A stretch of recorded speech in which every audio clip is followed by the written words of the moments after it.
Hello and welcome to my channel. My name's Ali and in today's video I'm going to be discussing a more serious subject, and that is malocclusion in chinchillas. Now, I had decided that I was going to refrain from making any more videos about chinchillas' health, as whilst I do have a lot of experience with chinchillas, I am not a vet and I don't want my videos to be used as a substitution for a vet visit, if that makes sense. That being said, I am making an exception for malocclusion because it is still such a big issue with chinchillas and there aren't that many videos out there covering it. So as I've said previously, a little disclaimer, I am not a vet. I have absolutely no medical qualifications at all, but I have owned chinchillas for 25 years and have been breeding them nearly as long. So what is malocclusion? Malocclusion literally translates as bad bite, but with chinchillas it often refers to dental issues such as the rapid overgrowth of the teeth or misalignment of the teeth. It's often referred to as Malo for short, and that is probably what I will refer to it to for the remainder of this video. So a little bit about chinchillas now. Like all rodents, chinchillas have teeth that never stop growing and they actually have open-ended roots, which is why it's so very important to make sure your chinchillas have constant access to safe things for them to chew on and to keep their teeth in check. So there are mainly three ways in which a chinchilla can develop malo, which I will briefly mention now and then I will go into more detail later on in the video. So the first way is genetic. This is where a chinchilla is genetically predisposed to the rapid overgrowth of their teeth. So the next one is environmental. This is where something in the way the chinchilla is being cared for has resulted in dental issues. The third way is accidental. This is where the chinchilla has suffered some sort of injury that has adversely affected their teeth. Okay, so let's get on with probably the biggest cause of malo, and that is genetic. Now you may ask, Ali, if it's genetic, why have breeders not been able to eliminate malo by breeding it out with selective breeding? And that is a very, very good question. And the reason is malo is extremely complicated in chinchillas. A chinchilla can be carrying the genes for malo and not show any symptoms at all and live long, healthy, happy lives. It can simply skip entire generations without showing, but can turn up in future offspring. For example, one of the grandparents could have developed malo. The son or daughter may appear perfectly healthy and not have any issues at all, but their babies then may develop malo. There is currently no tests available to determine whether a chinchilla is carrying malo or not, so the only thing breeders can do is, once malo has been identified, is to stop breeding with that entire genetic line. So this is why genuine breeders get so frustrated with people that breed their pet chinchillas with absolutely no history. Because although the parents may seem perfectly fine and healthy, there can be a lot of hidden genetic issues, such as malo, that can get undetected and there is no way to trace back the history. Now unfortunately, malo is not going anywhere, and even with pedigrees, a chinchilla can still develop malo, and if a breeder tells you they have never experienced malo within their herd, they are either lying to you or they haven't been breeding long enough, because it will most certainly crop up at some point. Another problem is that chinchilla breeders unfortunately are not always ethical and honest, and malo is considered a little bit of a taboo subject with each other, which also just perpetuates malo.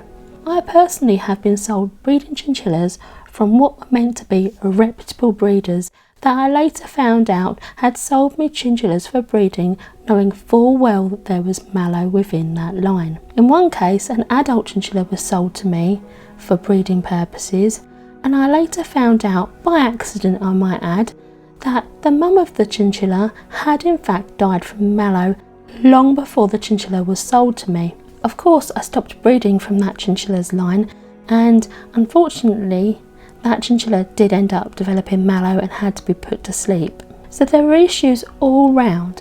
Unfortunately, some of the Angoras I imported from Europe developed Malo. I had 2 that had to be put to sleep last year because of Malo. So have you ever wondered why I have so many pet Angoras that I am not breeding with, considering how expensive Angoras are and how much money I could make from Angoras? Yes, it's because there are Malo in those lines. Although a lot of them seem to be perfectly healthy, I do not want to risk breeding with them and passing Malo down the line. So when Malo is caused by genetics, you normally see symptoms between the ages of 1 to 3 years. It can develop sooner with some animals, so it can develop before the age of 1, and it can develop later than 3. But normally between 1 and 3 is when you start to see some symptoms that they might have some dental issues. Okay, so the next one is environmental. Now this is where something within the husbandry of the chinchilla has caused them to develop Malo. For example, this could be not having access to safe wood and materials to chew on, and not being given hay can all lead to issues with their teeth. So it's really important to give your chinchillas lots of wood, things like pumice stone to grind their teeth on, and plenty of hay for them to eat. There's also a lack of mental stimulation, such as not being given access to toys or things for them to keep their mind active. This can cause the chinchilla to constantly bite the bars of their cage, and long term this can actually cause the teeth to misalign, and then you get dental issues. Now I know that in some cases you can give the chinchilla as many toys as you like, and no matter what, your chinchilla may still bite the bars of your cage. Don't worry though, as long as you're offering them lots of distractions like toys, daily exercise, and doing everything you can to reduce that biting of the bars, you shouldn't have too much of a problem. It's really when they're constantly biting at bars because they're bored. So the third one is accidental. So this is when your chinchilla has suffered an injury to their jaw or their teeth. Maybe they've had a fall and fell on their face or their mouth, and this has caused an injury to their teeth. This can result in the teeth growing at funny angles and misaligning, which will result in issues with their teeth. Whatever the reason for Malo, the symptoms are pretty much the same, and there's lots of things you can look out for.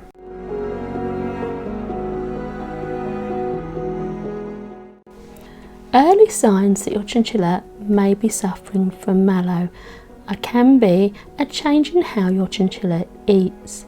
Now, for example, if your chinchilla normally eats all their hay and then suddenly stops, this can be an indication that it's too painful for them to eat it. If you suddenly start finding lots of ground up food at the bottom of their cage, this is also an indication they may have an issue with eating. Now, a little ground up food at the bottom of the cage is perfectly normal because chinchillas will often eat half a pellet and then throw the rest away. However, if you start finding excessive amounts of ground up food and little tiny bits of food, it can be an indication that they have a dental issue and they're unable to eat their food properly and they're just dropping it all over the place. Now, another indication is weight loss. This is a good way to indicate whether your chinchilla may have health issues in general. This is why it's a good idea to weigh your chinchilla regularly to see if they have any large dips in their weight. Weight loss can be caused by numerous conditions, but it's worth keeping a check on your chinchilla, and if your chinchilla does lose a significant amount of weight, then take them to the vet for a vet's visit. These are slightly later symptoms of Malo, and this is swiping and pawing at their mouth constantly. Now, chinchillas do swipe at their mouth and nose from time to time, but you really will notice that they're doing it in an excessive amount, and it's usually they're normally pawing almost like they've got something stuck in their teeth, and they generally do this because they're in pain. Okay, so these are some of the later stages of Malo. Now if you see any of these signs, it's really important to take your chinchilla to the vets ASAP. These are strong indications that your chinchilla may be suffering from Malo. Now the first one is watery eyes. So if your chinchilla has wet rings around their eyes, or their fur around their eyes is wet, then it's really important to take them to the vet. It may not be Malo, it may be an eye infection, but often when there's dental issues like Malo, it often causes issues with their eyes. So when they have wetness around the eyes, it's really important to get them checked out. You might ask, why does Malo affect a chinchilla's eye? Now this is because chinchilla's teeth are open rooted. So it's not just the top teeth that can just elongate, but the roots can grow as well. The roots on the molars can grow right into the jaw and can grow up and behind the chinchilla's eye sockets, which in turn affects their eyes. This is extremely painful for a chinchilla. Imagine teeth growing right up into the back of their eye sockets. So once you've discovered that the roots have elongated, the only option really is to end your chinchilla's suffering and have them humanely euthanized. Now this is really hard decision to make. If the roots are starting to overgrow, then there is absolutely nothing you can do for your chinchilla, and it is so painful for them. So yeah, once it gets to that stage, there's only one option really. Another later stage of Malo is drooling. If your chinchilla is wet around the mouth area and the chin area, it's a sure sign your chinchilla may be suffering with Malo and you need to go to your vet. Other signs that your chinchilla may be suffering from Malo is having a hunched position all the time, and it will look like your chinchilla's in pain. Now, having a hunched position on its own can be the result of many chinchilla illnesses, but if it's followed with these other symptoms, it's a sign that your chinchilla may be suffering from Malo. Is there a cure for Malo? Unfortunately not. There is no cure for Malo at all. Once your chinchilla develops dental issues, it normally stays with them for the remainder of their life. The only thing you can do is manage the symptoms. For example, having your chinchilla regularly seen by a vet to file down their teeth if they have dental spurs or overgrowth of the front teeth, along with medication to manage the chinchilla's pain. There will come a time when you have to assess the quality of your chinchilla's life, and that is a very individual thing to each chinchilla owner, but it is inevitable that you will eventually have to be euthanized. Once the roots have been affected, or there's issues with the back molars, the kindest thing to do for the chinchilla is to end their suffering, as it is excruciatingly painful for them, and once that occurs, there's nothing a vet can do. There is nothing to reverse the roots growing into the chinchilla's eye sockets or into the jaw. Now, Malo is truly a horrible disease, and this is why most ethical breeders want to eliminate it as much as they can. There is some studies and research going on at the moment to try and identify the set of genes responsible for Malo, and to kind of try and get a test out there so that you can test your chinchilla to see whether they are carrying Malo or not. But I think that is years and years away, if it ever actually happens. So I'd say if your chinchilla has developed Malo and it comes from a reputable breeder, please let your breeder know. This is not to point fingers at the breeder, it's because genuinely ethical breeders want to know if there is issues with their chinchillas.